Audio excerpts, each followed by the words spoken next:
जय हिंद दोस्तों। मैं सलमान खान स्वागत करता हूं आपका आपके अपने YouTube channel the Indian content में। सबसे पहले आप सभी दोस्त बताएंगे एक बार कि आप सब कैसे हैं। आशा करता हूं अच्छे होंगे, स्वस्थ होंगे, लाजवाब होंगे और बेहतरीन तरीके से पढ़ाई कर रहे होंगे। चलिए आज मैं टॉपिक लेकर के आया हूं कक्षा 10 एनसीईआरटी पैटर्न पर आधारित यूपी बोर्ड, और इसी के साथ हम लोग बहुत बेहतरीन तरीके से पढ़ाई करेंगे और यही आशा करेंगे कि आप लोग सभी सब कुछ सीखते हुए चले। चलिए वीडियो को स्टार्ट करते हैं, और उससे पहले मैं आपको बता देना चाहता हूं कि आज के बाद आप सभी को किसी भी प्रकार की कोई दिक्कत कक्षा 10 की मैथ में नहीं आएगी, और यही आशा करते हुए हम आगे बढ़ते हैं। और हमारा चैप्टर का नाम है फर्स्ट वास्तविक संख्या। वास्तविक संख्या और वास्तविक संख्या की परिभाषा हमने लिखी है। परिमेय संख्याएं एवं अपरिमेय संख्याओं के समूह को वास्तविक संख्या कहा जाता है। बात समझ में आई होगी। ये परिभाषा है, परिमेय संख्याएं एवं अपरिमेय संख्याओं के समूह को वास्तविक संख्या कहा जाता है। आगे चलिए, इसी के साथ हम लोग बढ़ रहे होंगे आगे। चलिए, इसमें आपका पहला क्वेश्चन आता है। पहला क्वेश्चन आपका आता है कि निम्नलिखित के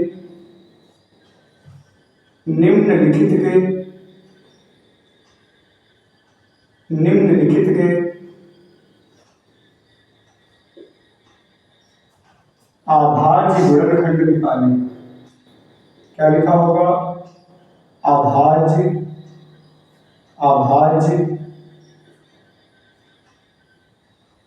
गुणनखंड निकालें। अभाज्य गुणनखंड निकालें।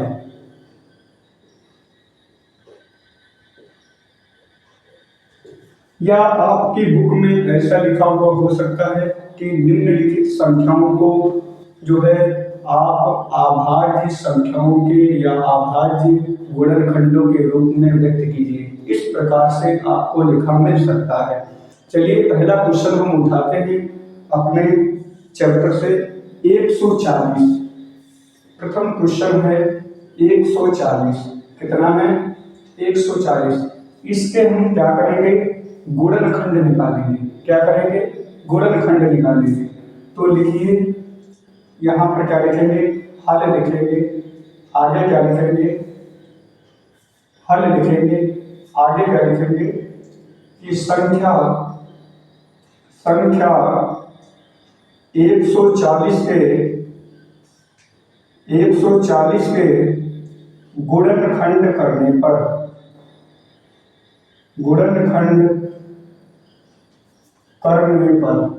क्या लिखेंगे कि संख्या 140 के गुणनखंड करने पर आगे हम लोग क्या करेंगे?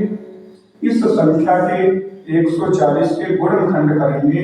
क्या करेंगे? इसको हम 2 से विभाजित करेंगे। आपको नियम पढ़ाया गया होगा कि संख्या के अंत में यदि सम संख्या हो तो आप उसे 2 से विभाजित कर सकते हैं। बात समझ में आई होगी। क्या करेंगे? 2 से विभाजित करेंगे। 2 का पहाड़ा पढ़ेंगे आप, 14 से ज्यादा ना हो, 2 सत्ती 14, पूरा कट गया, आगे का 0 वैसे ही उतार लेंगे। अब फिर हम क्या करेंगे कि 2 से काटेंगे। कितने से काटेंगे? 2 से काटेंगे तो कितना हो गया? 2 3 6 और 2 पंचे 10। बात समझ में आई होगी। अब आपने नियम पढ़ा होगा कि संख्या के अंत में यदि संख्या 5 है तो ये संख्या 5 से विभाजित होगी।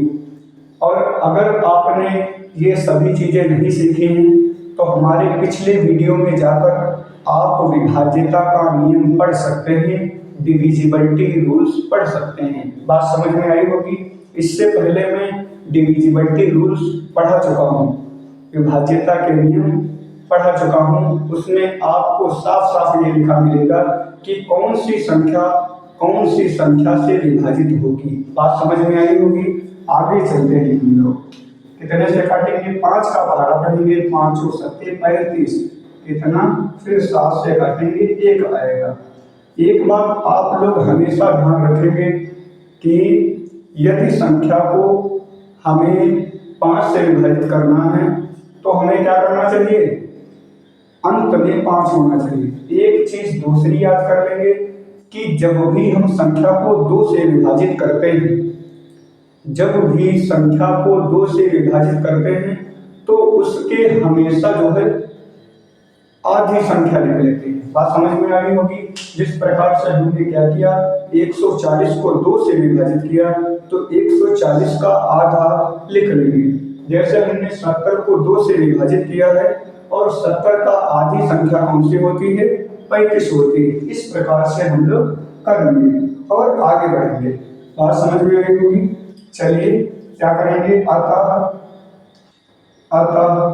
संख्या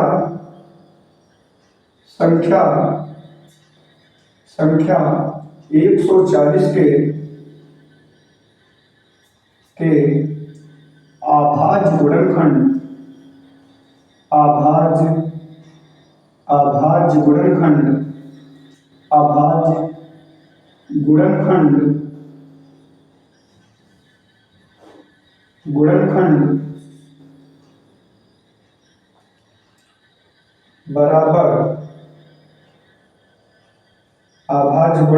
बराबर 2 गुणे 2 गुणे 5 गुणे 7 होंगे। क्या करेंगे? 7 होंगे। बात समझ में आई होगी। 2 ये लिखा हमने, 2 ये लिखा हमने, 5 को क्या लिखा? ये लिखा, और 7 को ये वाली संख्या लिखा। अगली संख्या ले लेंगे। कौन सी संख्या ले लिया हमने? कोई भी संख्या, किसी भी संख्या को आप ले लीजिए, उसके सिर्फ ऐसे ही गुणनखंड निकालने हैं। बात समझ में आई होगी। आपके पास किसी भी प्रकार की बुक हो, हम जो है NCERT पैटर्न लेकर के चलेंगे। बात समझ में आई होगी। अगला क्वेश्चन हम ले लेते हैं 64 ले लेते हैं। कितना ले लेते हैं? 64 ले लेते हैं। दूसरा क्वेश्चन हम 64 ले लेते हैं और 64 के अभाज्य गुणनखंड हम लोग निकालेंगे। बात समझ में आई होगी। तो हम क्या लिखेंगे? यहाँ पर क्या लिखेंगे? हल लिखेंगे। ठीक है, क्या लिखेंगे? हल लिखेंगे और आगे लिखेंगे संख्या 67 और 4 64 के अभाज्य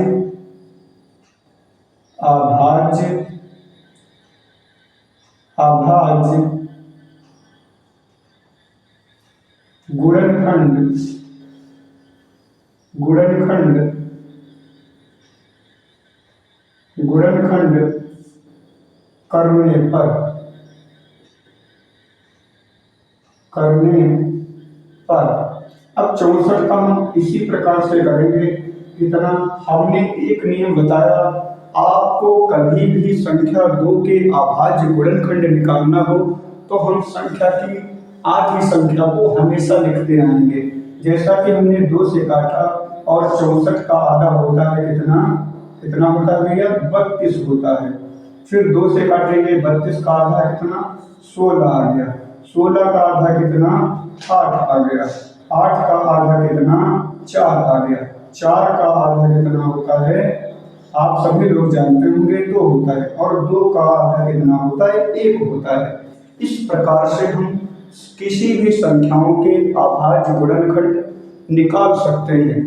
और यदि कोई ऐसी संख्या आती है जिसके आप गुणनखंड नहीं निकाल पाते हैं तो उसका सिर्फ और सिर्फ एक कारण हो सकता है कि आप संख्या को विभाजित नहीं कर पा रहे हैं। बात समझ में आ रही होगी। ठीक है, तो उसके लिए आपको ब्रह्मास्त्र विधि से समझाया गया है डिविजिबिलिटी रूल्स, विभाज्यता के नियम। आप सभी से यही आशा करेंगे कि आप सबसे पहले विभाज्यता का नियम पढ़ें, उसके बाद में इस वीडियो पर आए। बात समझ में आ रही होगी। चलिए अब क्या करेंगे, संख्या लिख लेंगे। अतः संख्या 64 के अभाज्य गुणनखंड अभाज्य गुणनखंड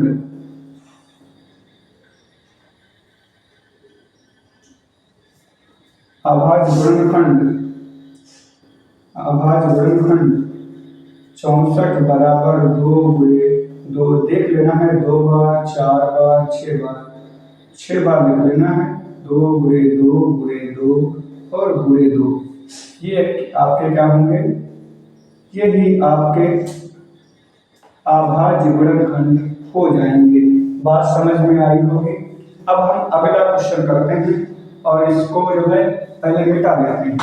चलिए हम इसको मिटा देते हैं। अगली संख्या हम ले लेंगे 3 नंबर लेंगे। कितनी? 3 नंबर ले लेंगे 38 और 25। इस संख्या के अभाज्य गुणनखंड हम लोग निकालेंगे। बात समझ में आ रही होगी। चलिए 38 और 25 के गुणनखंड निकाल लेते हैं। चलिए क्या लिखेंगे, यहाँ पर हल लिखेंगे। आगे संख्या 38 25 के गुणनखंड क्या लिखेंगे, गुणनखंड करने पर आगे देखेंगे कि 38 और 25 लिख लेंगे। उसके बाद में क्या करेंगे, अब विभाजित कर देंगे। वैसे तो नियम ये होता है, किसी भी संख्या को आप काट रहे हैं तो आप सबसे पहले सबसे छोटी संख्या से काटिए, लेकिन इनका यहाँ पर कोई यह मतलब नहीं है कि आप बड़ी संख्या से काटेंगे या छोटी संख्या से काटेंगे, लेकिन वो संख्या अभाज्य संख्या होनी चाहिए। अब क्या करेंगे, इसके अंत में हमें क्या दिख रहा है, 5 दिख रहा है। अंतिम अंक क्या दिख रहा है, 5 दिख रहा है। चलिए हम इसे 5 से विभाजित कर देते हैं। 5 का टेबल पढ़ेंगे, 38 से ज़्यादा ना हो। 5 7 35, कितना हुआ, 3 बचा, 5 छक्का 30, आगे 25 हो गया, 5 पंचे 25। फिर 5 से विभाजित कर देते हैं। 5 एकम 5, 2 बचा और 5 पंचे 25। फिर यहाँ पर 1 बचा और 5 तिया 15। अब यह संख्या कौन सी संख्या से विभाजित होगी? सबसे पहले हम 2 का नियम लगाते हैं। तो इस संख्या के अंत में सम संख्या नहीं है, इसलिए यह 2 से विभाजित नहीं होगी। अब हम 3 से विभाजित कर लेते हैं। 3 का नियम ये होता है कि यदि संख्या के अंकों का योग 3 से विभाजित है तो संख्या पूर्णतः 3 से विभाजित होगी। बात समझ में आई होगी। तो हम इनको जोड़ लेते हैं, 5 1 6 और 3 9। इसका मतलब 9 क्या है, ये 3 से विभाजित हो रहा है। इसका मतलब यह संख्या 3 से विभाजित होगी। तो 3 5 15, 3 एकम 3। फिर वही करेंगे, 5 1 6, 6 भी क्या हो रहा है, 3 से विभाजित हो रहा है। बात समझ में आ रही होगी। इसलिए हम इसको 3 से विभाजित कर देते हैं। तो क्या करेंगे, 3 एकम 3, 5 में कितना बचा, 2 बचा, कितना बचा, 2 बचा, आगे क्या हो गया, 21 हो गया, 3 7 21। फिर क्या करेंगे, 17 एक अभाज्य संख्या है, इसलिए इसे 17 से ही काट देंगे। फिर क्या लिखेंगे, अतः संख्या 3825 के अभाज्य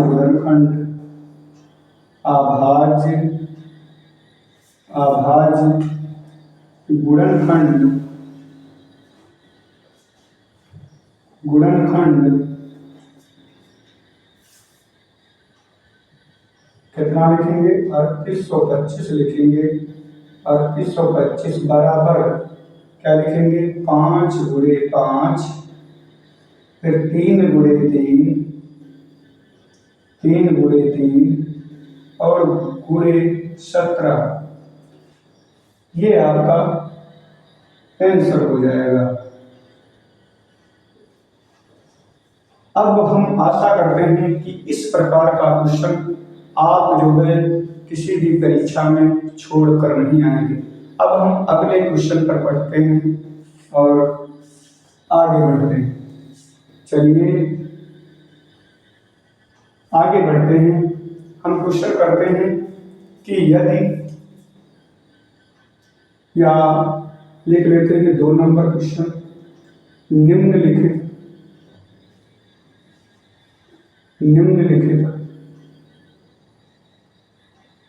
संख्याओं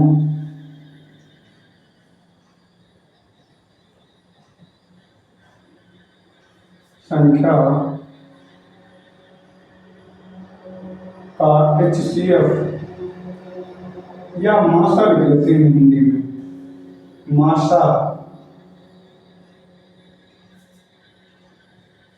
व लासा ज्ञात कीजिए, लासा ज्ञात कीजिए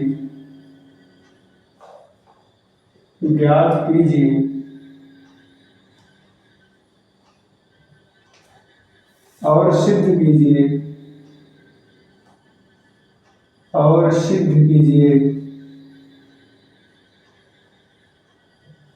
कि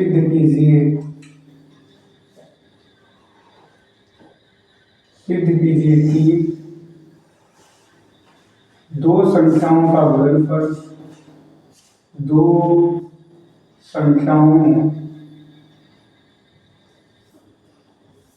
का गुणनफल, 2 संख्याओं का गुणनफल उनके लासा व मासा के गुणनफल के बराबर होता है, गुणनफल के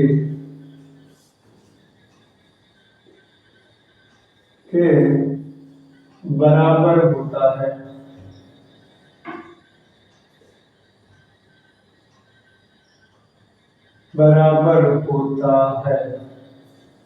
बात समझ में आई होगी।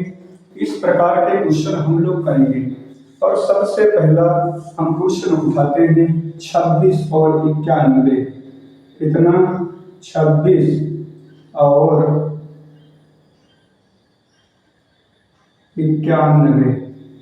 इन संख्याओं का पहले हमें मासा और लासा ज्ञात करना है और फिर यह सिद्ध करना है कि HCF और LCM का गुणा और दोनों संख्याओं का गुणा आपस में बराबर करना है या बराबर होता है। आगे देखिए, इस क्वेश्चन को हम करते हैं। पहले क्या करेंगे? 26 लिखेंगे, यहाँ पर लिख लेंगे हल संख्या 125 संख्या या 25 लिख लेंगे और 91 के गुणनखंड करने पर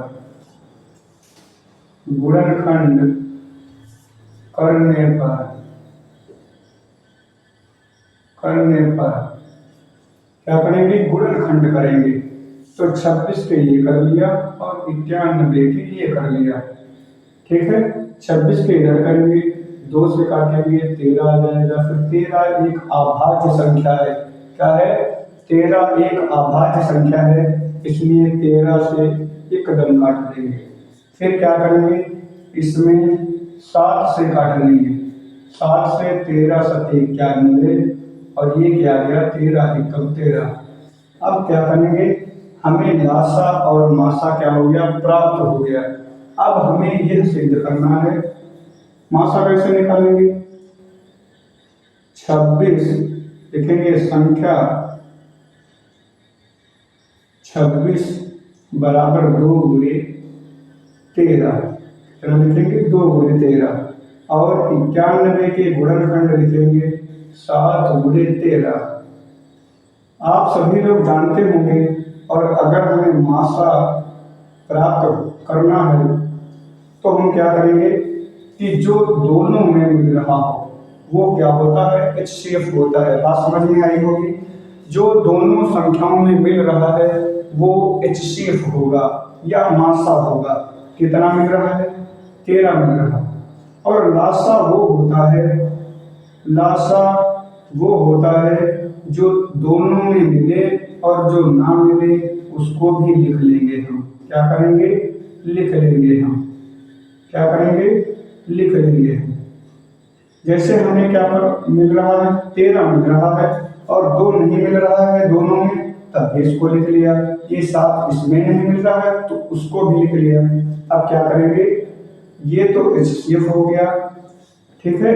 और ये क्या हो गया, 13 सत्ती 91 और 91 दूना होता है 182। कितना होता है, 182 होता है।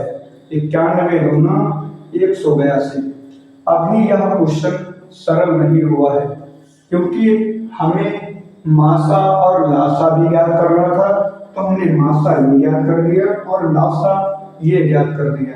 और हमें यह भी सिद्ध करना है कि संख्याओं का गुणनफल मासा और लासा के गुणनफल के बराबर होता है। यह सूत्र होता है पहली संख्या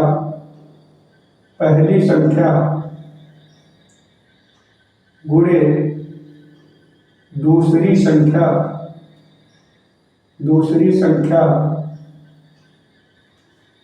बराबर लासा और गुणे मासा। यह सूत्र होता है। हम क्या करेंगे, पहली संख्या हमारे पास 26 प्राप्त थी। कितनी थी, 26 प्राप्त थी। हम क्या लिख लेंगे, 26 लिख लेंगे। और गुणे का चिन्ह है, गुणे का चिन्ह हमने लगाया। दूसरी संख्या क्या है, 91 है। कितना है, 91 है। और लासा कितना है हमारा, 182 है। कितना है, 182 है।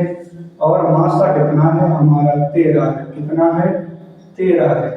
अब इनका हम गुणा कर देंगे और अगर बराबर आ गया तो क्या होगा, यह संख्या आपको सरल हो गई, ठीक है। यह क्वेश्चन आपके लिए सरल हो गया। जैसे 13 दूना 26, हासिल कितना आया 2। 13 दूना 26, या कैसे भी गुणा कर लीजिए, रफ कॉपी में कर लीजिए। 26 और गुणे 91 का कर लीजिए और इधर 182 का 3 से कर लीजिए।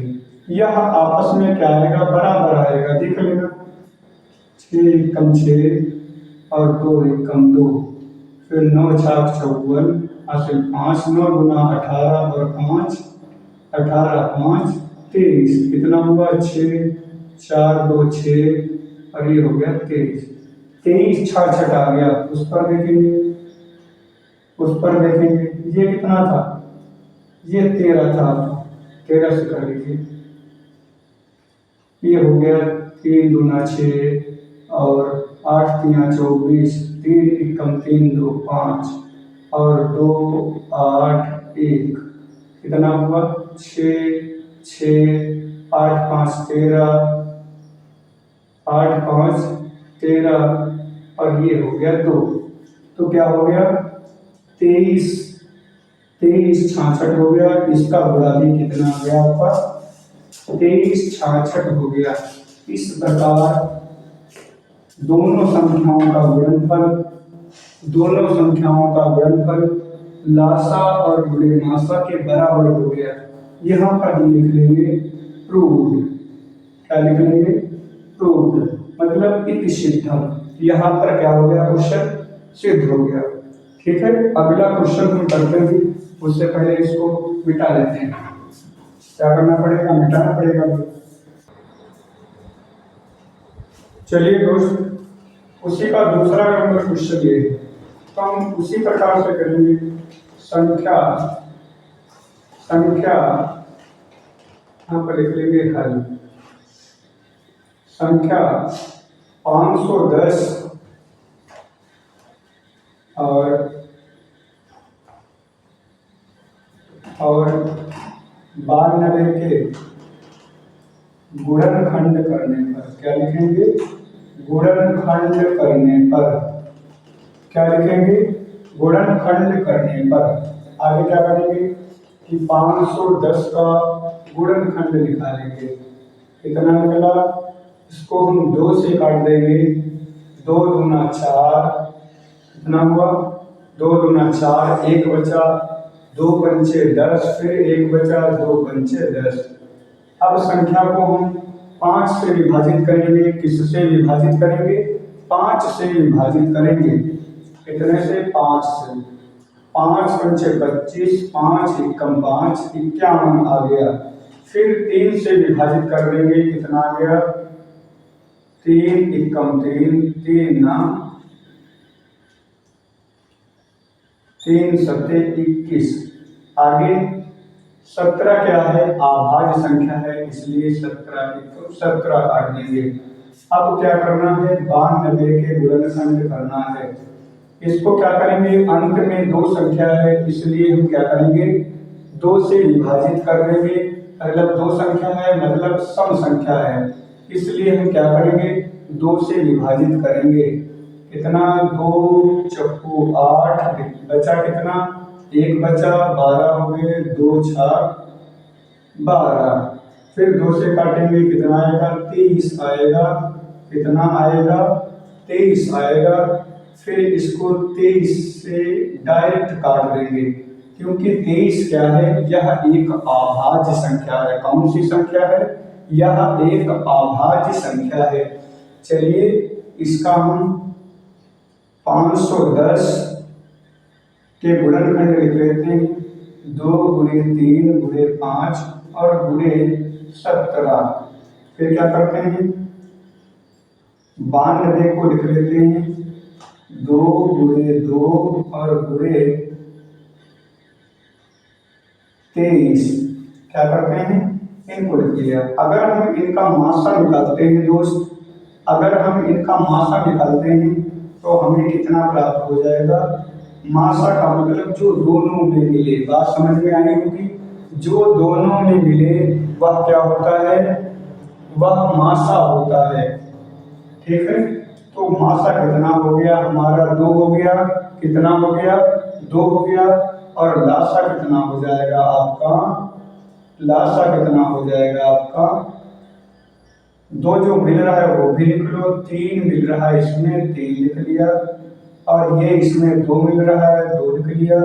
फिर यहाँ पर 5 मिल रहा है तो 5 लिख लिया। फिर 17 मिल रहा है, 17 लिख लिया। फिर 23 मिल रहा है तो 23 लिख लिया।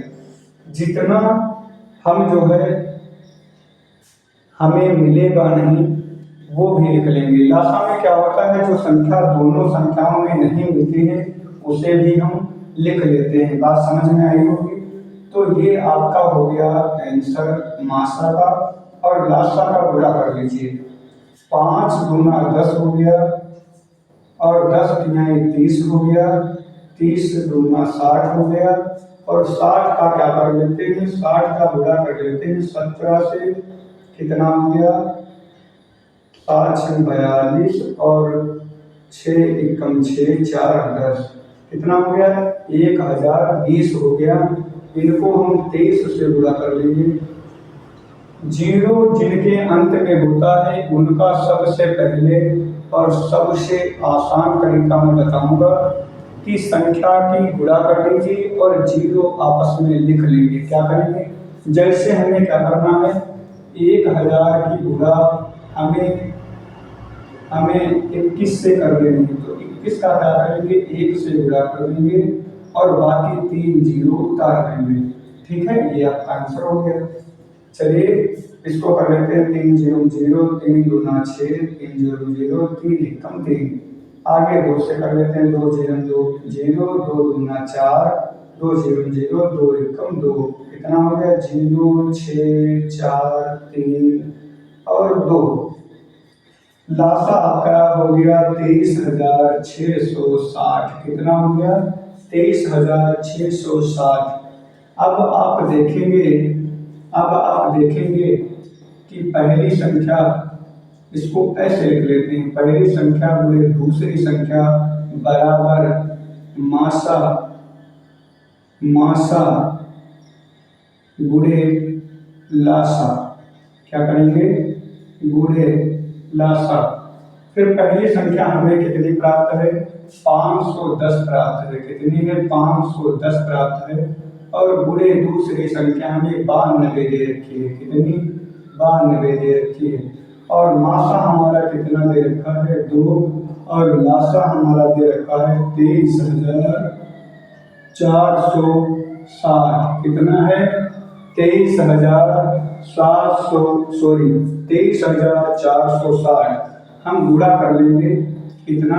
2 का गुणा कर लेंगे। 6 दूना 12, वो 0 ऐसे उतार दिया। 2 चक्कू 8, 2 छन 12, 12 के 2 हासिल लगा 1, 2 चक्कू 8 और 1 हासिल कितना हुआ? 9 हो गया। 2 3 6 और 2 दूना 4। कितना हो गया? ये इतना हो गया। और आप 510 का गुणा कर लेंगे। 510 का गुणा करेंगे किससे? कौन सी संख्या से? 92 से कर लेंगे। कितना आएगा आपका? 2 0 0, 2 कम 2, 5 दूना 10, 9 0 0, 9 कम 9, 9 पंचे 45, 0 2 9 6 4, 46,920 आ गया। कितना आ गया? 46,920 आ गया। ये आपको सिद्ध करना था। बात समझ में आई होगी। ये आपको सिद्ध करना था। आप यहाँ पर लिख देंगे प्रूव्ड। क्या लिखेंगे? प्रूव्ड लिख देंगे। इति सिद्धम, यह आपका सिद्ध हो गया। बात समझ में आई होगी। बात समझ में आई होगी। अगला है हमारा 3 नंबर क्वेश्चन। अगला है हमारा 3 नंबर क्वेश्चन कि निम्नलिखित के अभाज्य गुणनखंडों के रूप से HCF निकालिए। लिखेंगे अभाज्य। क्या लिखेंगे?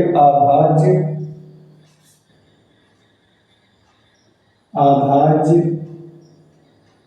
गुणनखंड विधि से, अभाज्य गुणनखंड विधि से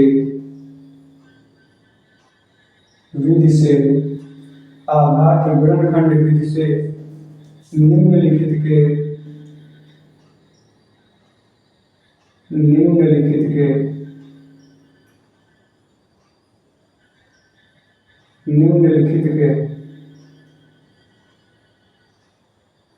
HCF या मासा व लासा ज्ञात करो। ये क्या है? मासा व लासा ज्ञात करो। आगे हम क्या करेंगे कि HCF और LCM ज्ञात करेंगे। और गुणनखंड विधि कौन सी होती है ये आप सभी को पता होना चाहिए। गुणनखंड विधि जो हमने अभी इस प्रकार से लगाई है इसी को बोलते हैं गुणनखंड विधि, अभाज्य गुणनखंड विधि। पहला क्वेश्चन हम लिख लेते हैं 12 और 15 और 21। क्या लिख लेते हैं? इनके क्या करना है? गुणनखंड, अभाज्य गुणनखंड विधि से क्या करते हैं? अभाज्य गुणनखंड विधि से, सॉरी दोस्त, अभाज्य गुणनखंड विधि से हम क्या करेंगे? मासा और लासा ज्ञात करेंगे। यहाँ पर लिख लेंगे हल। संख्या 12 15 21 के गुणनखंड करने पर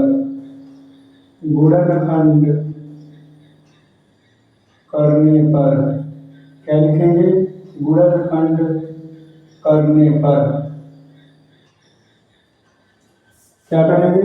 12 के गुणनखंड यहाँ निकाल लिया और 15 के यहाँ निकाल लिया और 21 के थोड़ा सा दूर निकाल लेते हैं। 15 और 21 12 के निकालेंगे 2 से काटेंगे 6 आ गया, फिर 2 से काटेंगे 3 आ गया, फिर 3 से काटेंगे 1 आ गया।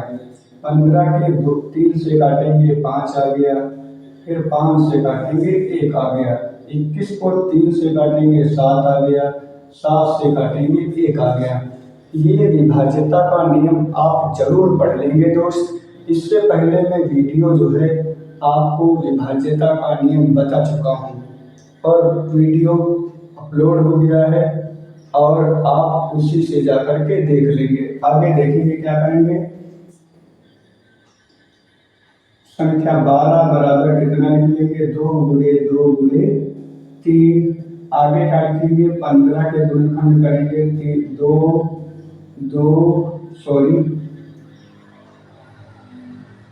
गुणे 3 गुणे 5, 2 नहीं है, सॉरी दोस्त।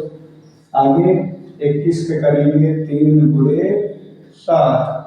बात समझ में आई होगी। और अगर इसको मासा निकालें, मासा का मतलब है जो सभी में मिल रहा हो। देखो ये मिल रहा है आपको, ये मिल रहा है, तीनों संख्याओं में 3 मिल रहा है, इसलिए 3 आंसर। और लासा क्या करेंगे, 3 तो सभी में मिल रहा है, 2 ये मिल रहा है, लिख लेंगे। 2 ये मिल रहा है, लिख लेंगे। आगे इसमें सभी हो गए, 5 ये मिल रहा है, ये लिख लेंगे। और 7 ये मिल रहा है, ये वाला लिख लेंगे। अब क्या करेंगे दोस्त, 5 गुना 10 हो गया, फिर 10 का 7 से गुणा करेंगे 70 हो जाएगा। 70 का दोस्त 3 से गुणा करेंगे कितना हो जाएगा, 210 हो जाएगा। 210 का 2 से गुणा करेंगे तो 420 हो जाएगा। कितना हो जाएगा, 420 लासा आपका आंसर हो जाएगा। हम दोस्त सभी से आशा करेंगे कि इस प्रकार के क्वेश्चन आप यूपी बोर्ड परीक्षा में छोड़कर नहीं आएंगे। अब एक क्वेश्चन है 4 नंबर, दोस्त इसको मिटा लेते हैं, इसको जो है मिटा लेते हैं।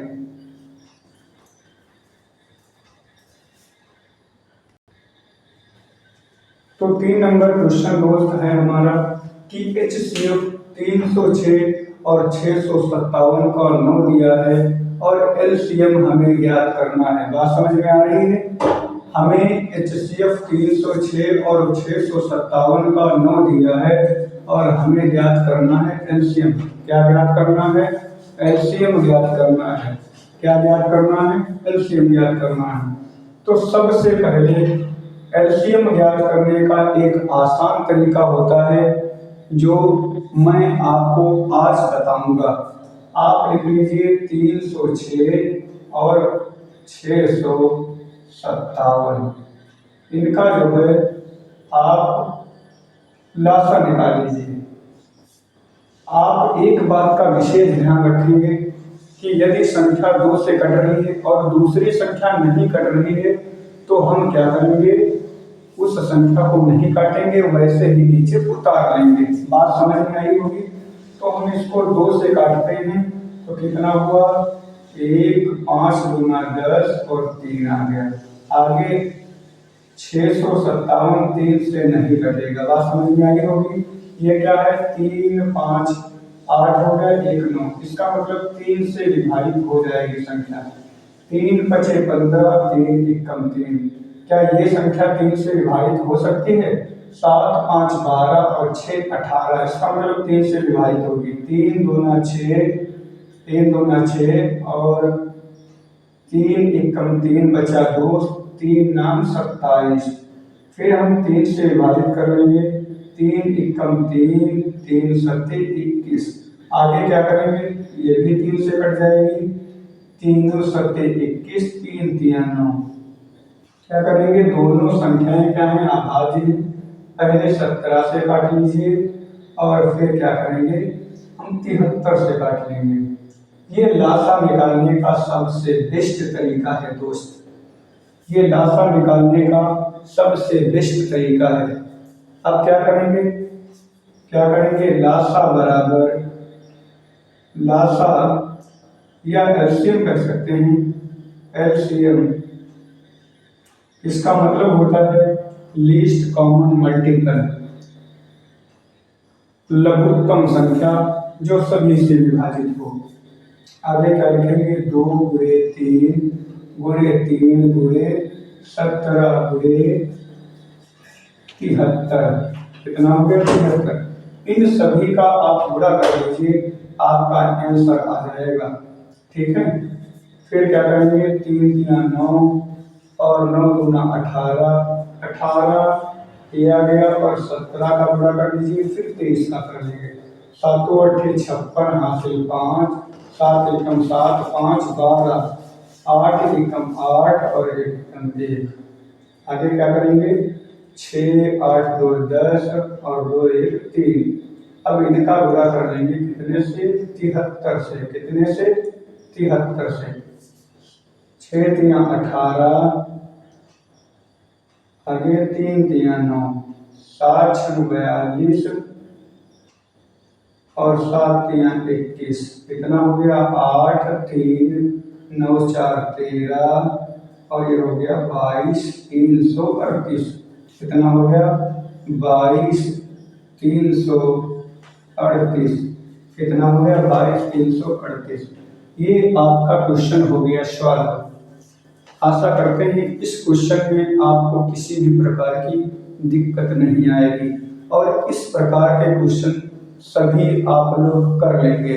आगे चलते हैं, आगे क्वेश्चन है 4 नंबर क्वेश्चन है कि जांच कीजिए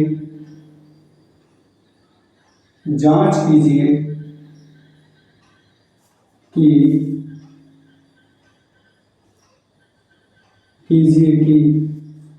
संख्या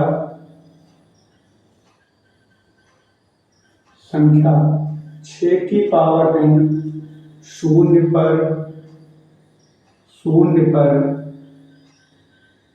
समाप्त हो सकती है,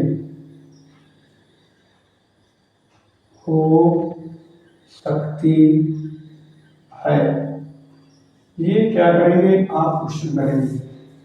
और आगे है किसी भी प्राकृतिक संख्या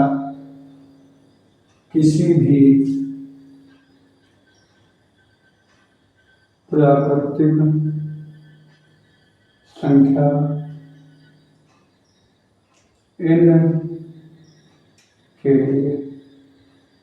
इस प्रकार के क्वेश्चन आपको मिलेंगे कक्षा 10 की बुक में। एक बात सभी को दोस्त याद रखना है, यहाँ पर एक नोट याद कर लेना है। क्या कर लेना है, नोट याद कर लेना है। यदि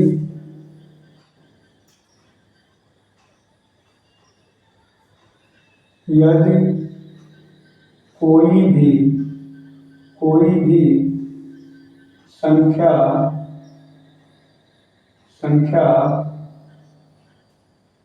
शून्य पर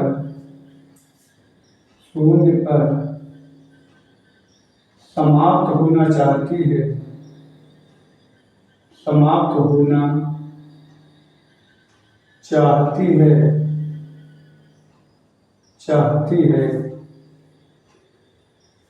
तो उसके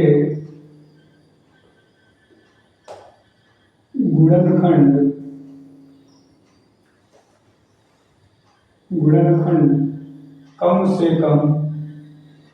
कम से कम एक बार 2 गुणे 5 होना चाहिए। दोस्त एक बार सभी दोस्त बताएंगे कि यदि शून्य पर संख्या समाप्त होना चाहती है तो उसके गुणनखंड 2 गुणे 5 क्यों होने चाहिए। क्योंकि हम देखते हैं दोस्त, ये एग्जाम्पल के लिए 2 का अगर 5 से गुणा कर दें तो क्या हो जाएगा, 10 हो जाएगा। तो अंतिम अंक क्या हो जाएगा, 0 हो जाएगा। बात समझ में आ रही होगी। अगर यदि हमने क्या किया, 2 गुणे 5 गुणे 5 ऐसे गुणनखंड आ रहे हैं तो 2 पंचे 10, अंत में 0 जरूर आएगा। लिखेंगे संख्या 6 के गुणनखंड करने पर, क्या लिखेंगे? गुणनखंड करने पर 6 के गुणनखंड निकालेंगे, 2 से काटा 3 आया और ये आ गया। लिखेंगे चूंकि संख्या के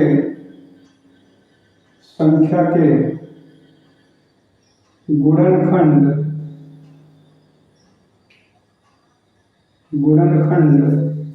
एक बार भी गुणनखंड 2 गुणे 3 हैं और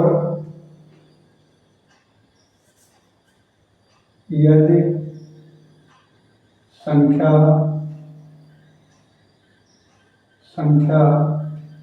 के अभाज्य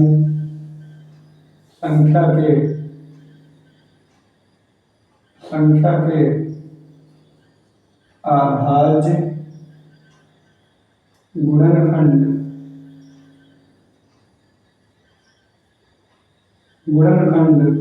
एक बार 2 गुणे 5 होने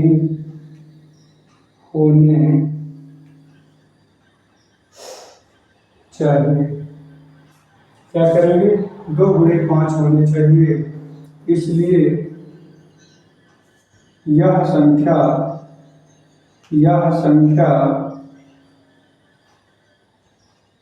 शून्य पर समाप्त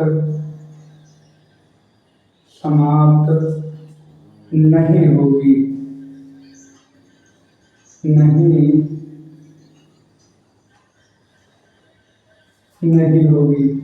किसी भी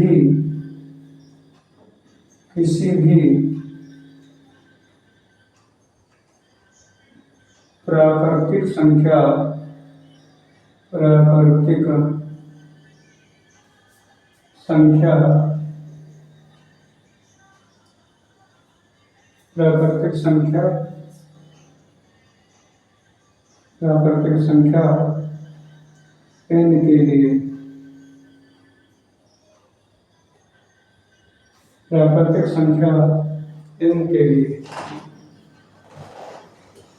संख्या n के लिए और दोस्त, यदि संख्या हमारी क्या होती, जैसे हमारा मानना है कि 200 होती या हमने कह दिया कि 50 होती, क्या होती? 50 होती। जैसे मान लो कि 25 होती या 50 ही होती, तो हम क्या करते? इसके गुणनखंड निकालते तो 2 और गुणे 5 ये संख्या होती तो क्या ये शून्य पर समाप्त हो सकती थी? अगर इसके अंत में 0 आ जाता या 2 गुणे 5 आ जाते तो यह संख्या शून्य पर समाप्त हो सकती थी। और ये क्या होगा? यह संख्या शून्य पर समाप्त नहीं होगी किसी भी प्राकृतिक संख्या n के लिए। अगर इसके अंत में या इसके गुणनखंड में 2 गुणे 5 एक बार भी आ जाता तो यह संख्या क्या होती? शून्य पर समाप्त हो सकती थी। अगर 2 गुणे 5 एक बार भी आ जाता तो यह संख्या 2 से विभाजित हो जाती और 5 से विभाजित हो जाती तो क्या होता? यह संख्या शून्य पर समाप्त हो सकती थी। या फिर आप ले लीजिए एग्जाम्पल के लिए 300 ले लीजिए। 300 के गुणनखंड क्या होंगे? 2 गुणे 3 गुणे 5 गुणे 5, 5 पंचे 25, 3 75, गुना 150, गुना 300। मतलब एक बार क्या आ जाता? ये तो 2 बार 2 गुणे 5 आ जाता। क्या आ जाता? 2 गुणे 5 गुणे 3 तो यह संख्या शून्य पर समाप्त हो सकती थी, बल्कि हमारी संख्या में 2 गुणे 5 नहीं आया है, इसलिए क्या होगा, संख्या शून्य पर समाप्त नहीं होगी। और यदि संख्या में 2 गुणे 5 आ जाता तो संख्या शून्य पर समाप्त हो सकती थी, और नहीं आया है तो संख्या शून्य पर समाप्त नहीं होगी। चलिए भैया इसे मिटा देते हैं, अगला क्वेश्चन हम लोग करते हैं। अगला क्वेश्चन करते हैं, इसे मिटा देते हैं। देखिए दोस्त,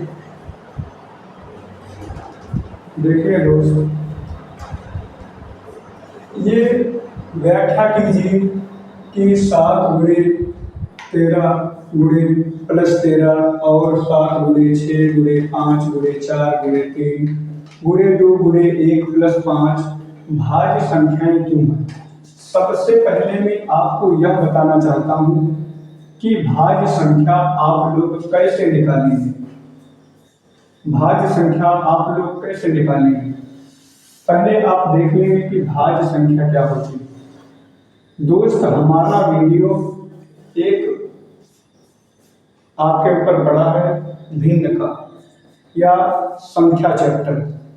संख्या में देखेंगे तो भाज्य संख्या और अभाज्य संख्याओं को बहुत ही अच्छी तरीके से समझाया गया है, और हम यहाँ पर भी आपको बताएंगे कि अभाज्य संख्या और भाज्य संख्याएं कौन कौन सी होती हैं। देखेंगे कि भाज्य संख्याएं होती हैं 4 और 6 और 8 और 9 और 10 और गुणे 12। ये क्या होती हैं, ये हमारी होती हैं भाज्य संख्याएं। अभाज्य संख्याएं कौन सी होती हैं, 2 3 5 7 11 और गुणे 13। आप इसकी टेंशन ना लीजिए, ये क्वेश्चन छूट रहा। पहले आप ये देख लें कि भाज्य संख्या और अभाज्य संख्याएं क्या होती हैं। आप देखेंगे कि अभाज्य संख्या के गुणनखंड क्या है, 2 गुणे 1, मतलब 2 गुणनखंड। ये अभाज्य संख्या में देखेंगे 3 गुणे 1, मतलब 2 गुणनखंड। इस संख्या के देखेंगे 5 गुणे 1, मतलब 2 गुणनखंड। इसके 7 गुणे 1, मतलब 2 गुणनखंड। 11 के देखेंगे 11 गुणे 2, तो 2 गुणनखंड। 13 के देखेंगे 13 गुणे 1, मतलब अभाज्य संख्याओं के गुणनखंड अधिक से अधिक 2 होते हैं। 2 से अधिक अगर गुणनखंड है तो वह अभाज्य संख्या नहीं होती है। बात समझ में आई होगी।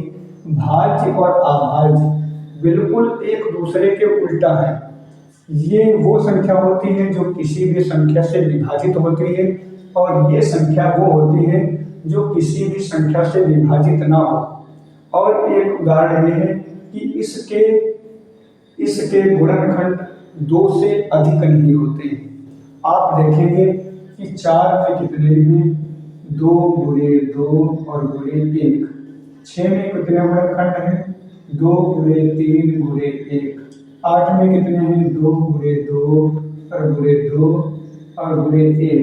9 में कितने हैं, 3 गुणे 3 और गुणे 3। 10 में कितने हैं, 2 गुणे 5 गुणे 1। 12 में कितने हैं, 2 गुणे 2 और गुणे 3 गुणे 1। इसका मतलब यह हुआ कि जो अभाज्य संख्याएं होती हैं उनके 3 गुणनखंड या 3 अभाज्य गुणनखंड, या कह सकते हैं गुणज कह सकते हैं, गुणन नहीं कह सकते हैं, गुणनखंड ही कहते हैं। तो इनके 3 या 3 से अधिक हैं। देख लीजिए इसमें 1 2 3 1 2 3 1 2 3 4 2 1 2 3, मतलब 3 से अधिक ही जो है गुणनखंड होते हैं। आप इसी प्रकार से इस संख्याओं में देखेंगे। क्या लिखा है, 7, यहाँ पर हल लिख लेंगे। वो क्वेश्चन का पार्ट नहीं है, लेकिन हमने उसको समझाया है। अभी आप समझ जाएंगे कि हमने वो किस लिए लिखा है। चलिए 7 गुणे 11 और गुणे 13 और प्लस 13।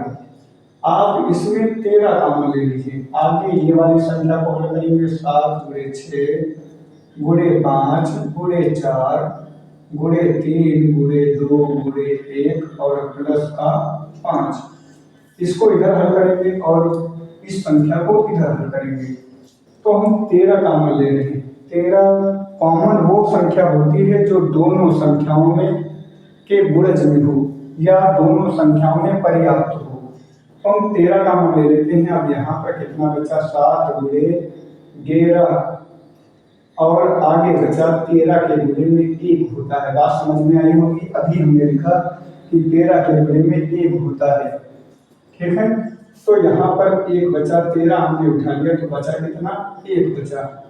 फिर ये हो गए हमारे 13 और 11 7 का गुणा कर देंगे। 11 सती 77 और प्लस 1 कितना हो गया? 13 और ब्रैकेट में हो गया 78। अब 13 और गुणे 78 के गुणनखंड कर लीजिए। 2 से काटेंगे कितना आएगा? 78 के गुणनखंड कर लीजिए। 2 से काटेंगे कितना आएगा? 2 3 6 और 2 9 18। फिर 3 से काटेंगे 13 आ जाएगा। फिर 1 काटेंगे। आप देखेंगे कि यह संख्या के गुणनखंड कितने हैं। और अगर यह संख्या अभाज्य संख्या होती तो इसके गुणनखंड क्या होते? 2 या 2 से कम होते, 2 से अधिक नहीं हो सकते हैं। यदि अभाज्य संख्या है आपके पास तो उसके गुणनखंड 2 से अधिक नहीं हो सकते हैं। लेकिन अभी आपने देखा कि इस संख्या के गुणनखंड क्या हैं? 2 से अधिक हैं, 3 या 3 से भी अधिक हैं। चलिए इस संख्या को हम देख लेते हैं। इसमें हम 5 कॉमन ले लेते हैं। अब कितना बचा? 7 गुणे 6 गुणे 4 गुणे 3 गुणे 2 और गुणे 1 और प्लस का 1। 5 संख्या में अभी हमने बताया है कि 5 के गुणे में क्या होता है? 1 होता है। चलिए अब 5 क्या कर लिया हमने? कॉमन ले लिया। इनका गुणा कर लेते हैं। इनका सभी का कर लिया। 7 6 42 और 42 दूना 84, 84 कम 84 और क्या करेंगे? 84 का 4 या 12 से गुणा करेंगे। 12 चौक 48 हासिल 4 आया। 12 8 96 और 4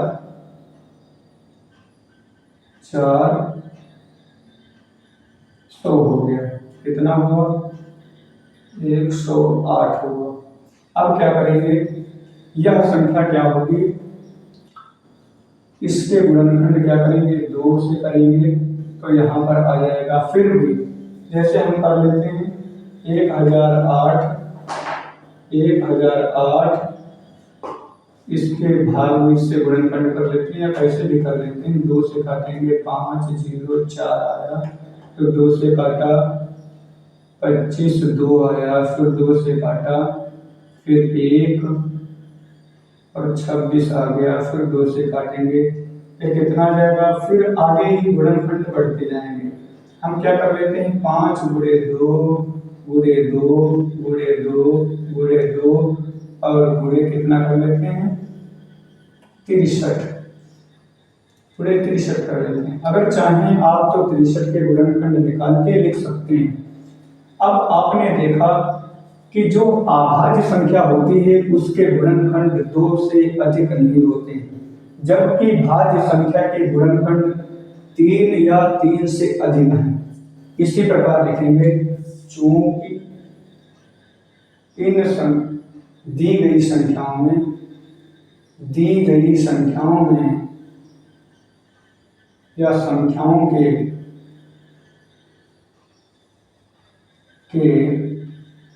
अभाज्य गुणनखंड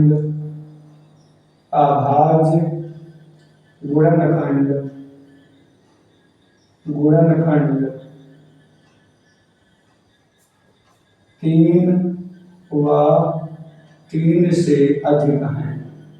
3 से क्या है? अधिक हैं। अधिक हैं, इसलिए ये संख्याएं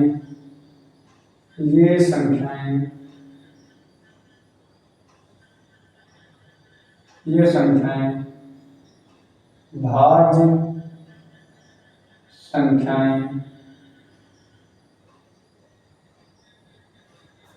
संख्याएं हैं। ठीक है, या है ना को होंगी लिख लीजिए, भाज्य संख्याएं होंगी। चलिए इसे मिला लेते हैं कि इसके गुणनखंड कितने आए, 1 2 3।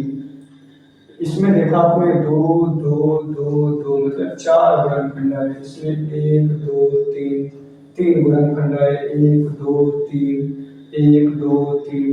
मतलब जो भी भाज्य संख्याएं होती हैं उनके गुणनखंड कितने आते हैं, 3 या 3 से अधिक। जैसा कि आपने देखा कि यहाँ पर 4 गुणनखंड हैं, यहाँ पर 4 गुणनखंड है, यहाँ पर 3 है, यहाँ पर 3 है, यहाँ पर 3 है, यहाँ पर 3 है,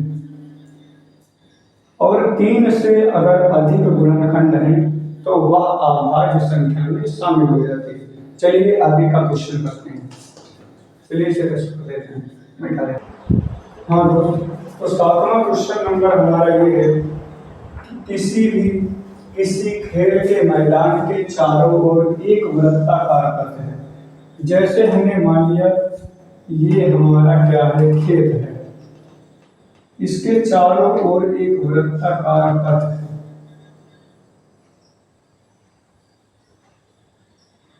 ये क्या है, वृत्ताकार पथ है।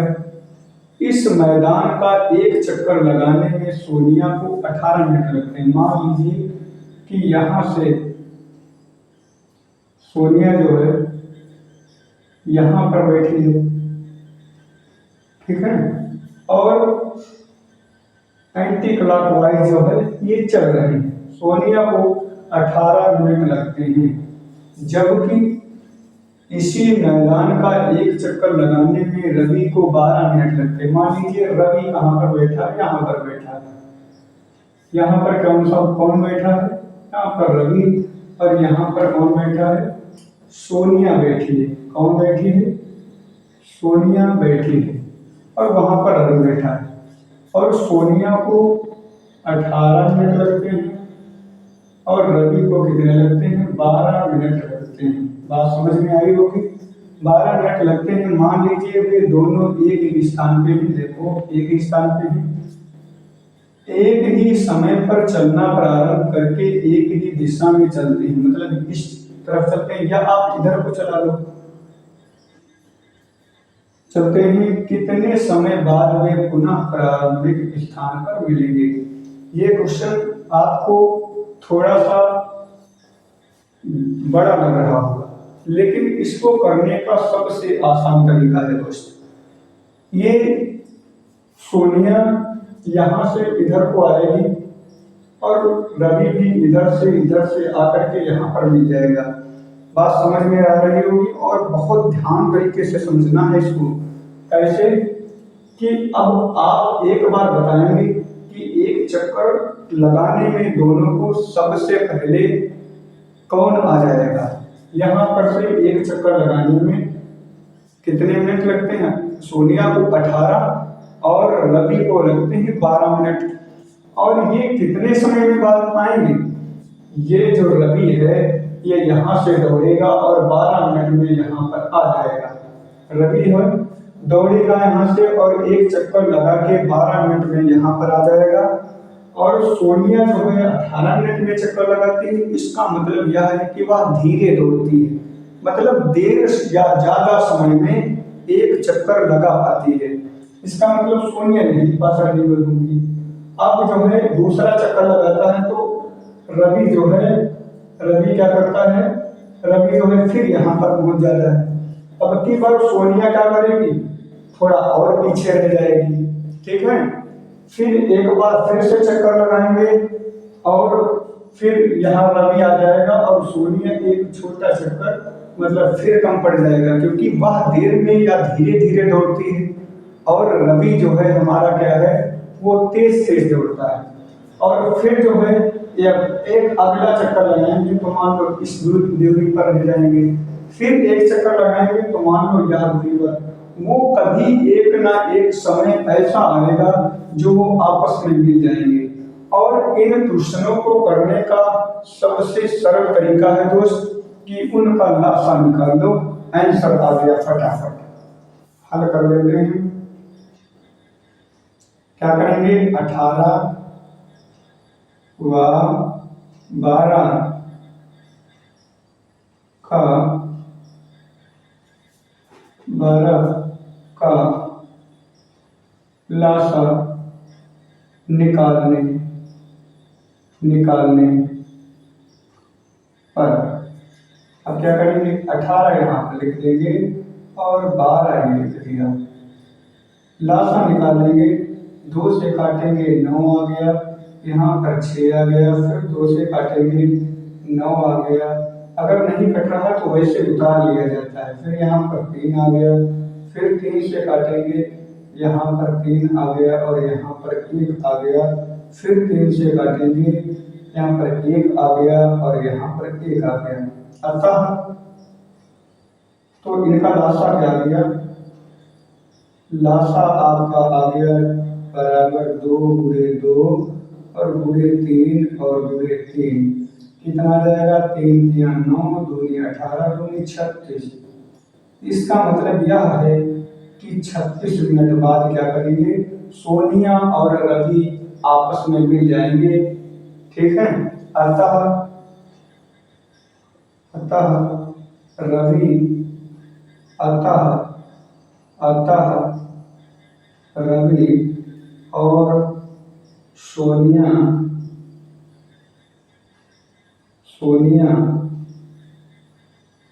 रवि और सोनिया 36 मिनट बाद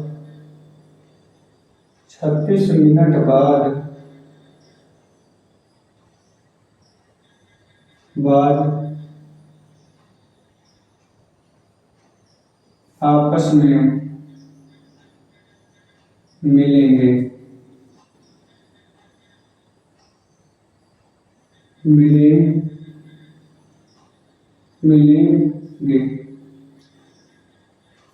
दोस्त एक बार सभी दोस्त बताएंगे कि जो है ये क्वेश्चन बहुत ही कठिन लग रहा था, लेकिन जो है हमने इसको कितनी आसानी से समझा दिया।